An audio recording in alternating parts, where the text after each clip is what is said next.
नमस्कार दोस्तों, आज के वीडियो में हम दो पॉइंट्स को डिस्कस करने वाले हैं।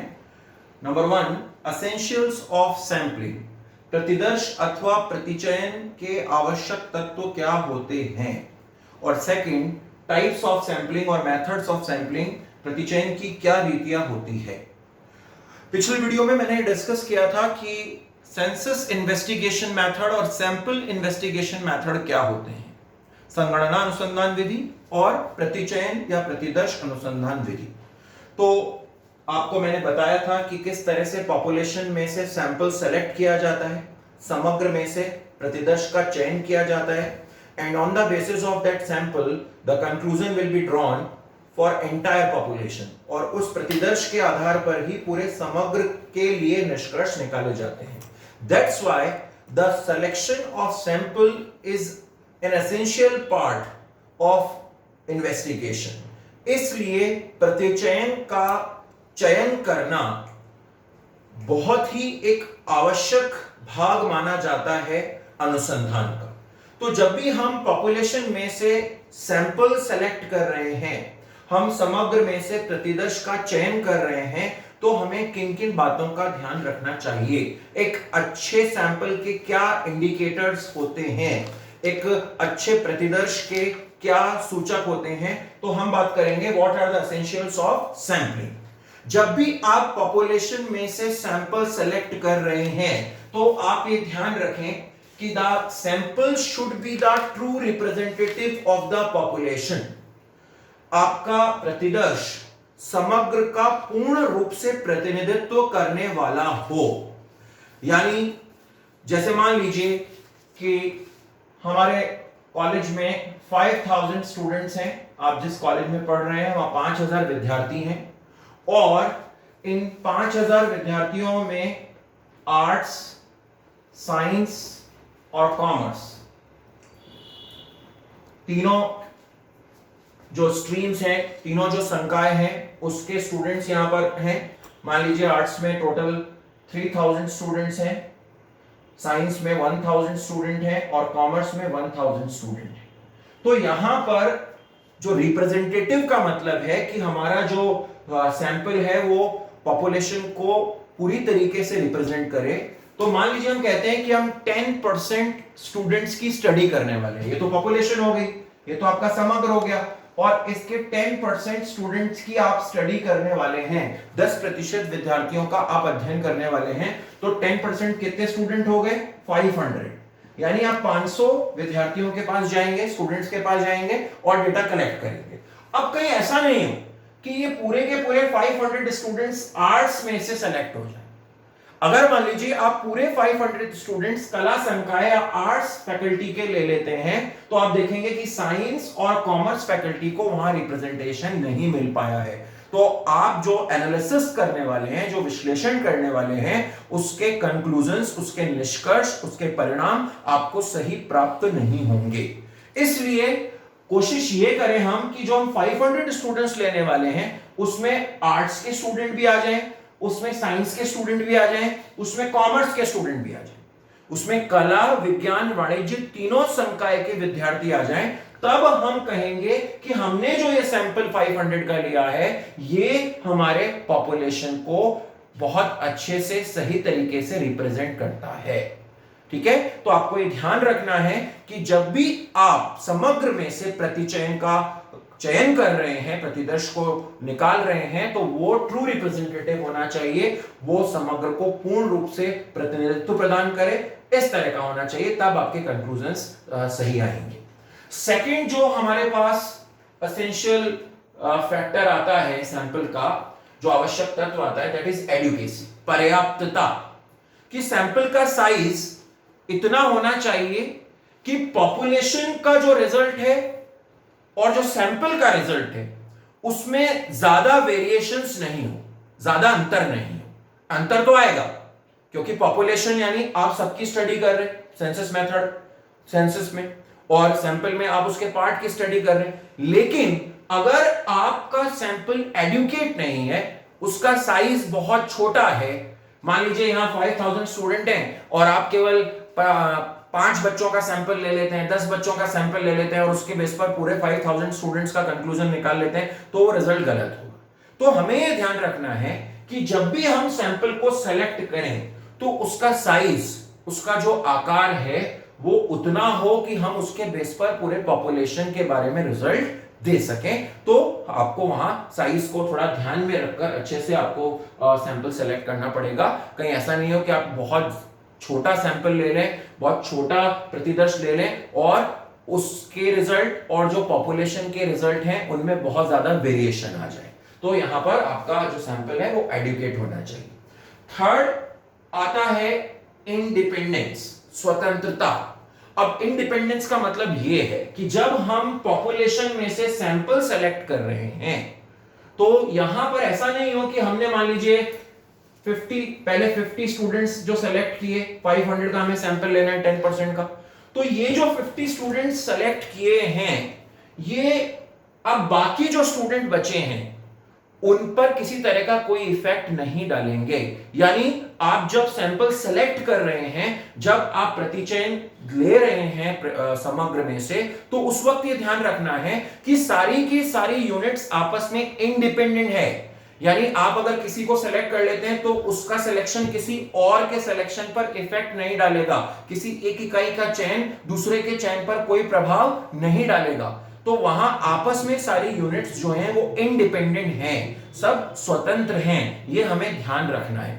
ऐसा नहीं होना चाहिए कि आपने मान लीजिए जैसे ही 50 स्टूडेंट्स को सेलेक्ट किया, अब ये 50 स्टूडेंट्स का सिलेक्शन दूसरे जो इंडिविजुअल सेलेक्ट होने वाले हैं, दूसरे जो विद्यार्थी सेलेक्ट होने वाले हैं, उनको प्रभावित कर रहा है, उन पर इफेक्ट डाल रहा है, ऐसा नहीं होना चाहिए। तो आपस में सारी की सारी जो यूनिट्स हैं जो सैंपल में सेलेक्ट की जाएगी वो इंडिपेंडेंट होना चाहिए, वो स्वतंत्र होनी चाहिए। फिर आता है होमोजीनिटी, सजातीयता। हम ये भी ध्यान रखें कि जितनी ज्यादा मान लीजिए हेट्रोजीनिटी है आपके पॉपुलेशन में, विजातीयता है, ठीक है, तो वहां पर उस केस में सैंपल को लेना बहुत टफ हो जाता है।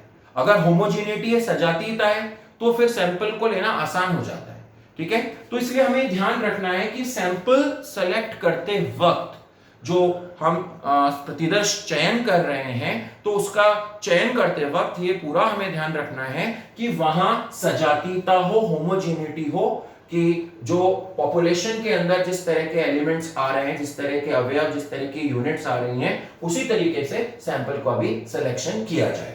तो ये 4 कुछ इंपॉर्टेंट फैक्टर्स हैं और यहां एडुकेसी का ये ध्यान रखना है कि आप सैंपल जितना साइज बड़ा होगा उतना ही जो पॉपुलेशन और सैंपल के बीच के जो वेरिएशंस हैं रिजल्ट के, वो कम होते जाएंगे।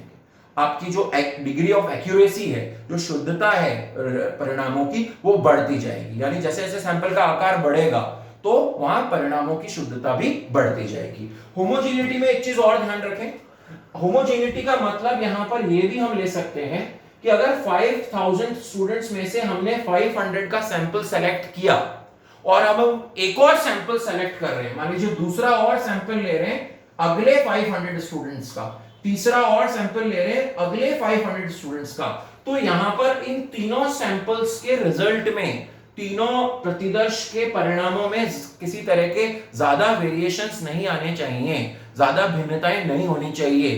कहीं ऐसा नहीं हो कि आप जो ये 500 का सैंपल ले रहे हो और इसका एवरेज वेट तो आ रहा है 48 kg और जो अगला 500 का सैंपल ले रहे हो उसका एवरेज वेट आ रहा है 30 kg, तो इस तरह से वेरिएशंस नहीं होने चाहिए।